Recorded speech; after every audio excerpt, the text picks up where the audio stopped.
Бисмилlah, ассаламу алейкум. Бегіміз Түркістан YouTube каналының тұрақты көрермендері және қонақтарына тіркелуге кеңес береміз. Біздің үйде жәшікте ұстап жатқан шылаушындарымыз. Бұл жәшіктерді сіздерге неге түсіріп жатырмыз? Өйткені бұл жәшікке біз 2000-3000 дана шылаушын салғанбыз. Осы шылаушындарымыз үйден шыққан қалдықтарды жеп, өңдеп, біздерге таза қара топырақ, чернозем дейді, сондай өндіріп беруде. Оны біз үйдегі гүлдерге, сондай неше түрлі өсімдіктердің топырақ ретінде қолдансақ болады. Сіздерге де осындай үйде кішігірім түрде, осылай биоробот деп айтамыз. Мына био жәшік. Осы жәшікке сіздерге де үйлерге бағуға кеңес береміз. Енді біз мынау қауынды бергенбіз. Осы қауынды бұлар өте керемет жейді. Астын көресің ме? Шылаушындар жүр астында. Мына асқабақтың сырты.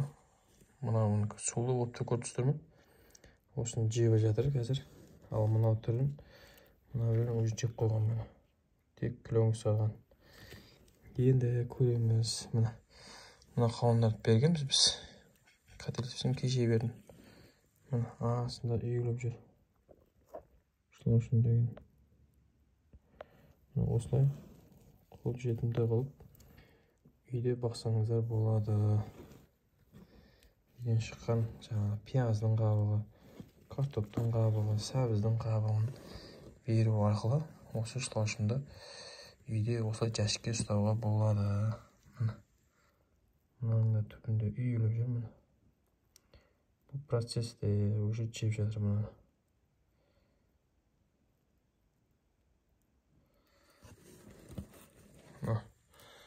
Осылай үйге кішігірім түрде бағуға кеңес береміз. Үйден шыққан ас үйдің қалдықтарын әбден беруге болады. Баршаңызға рахмет.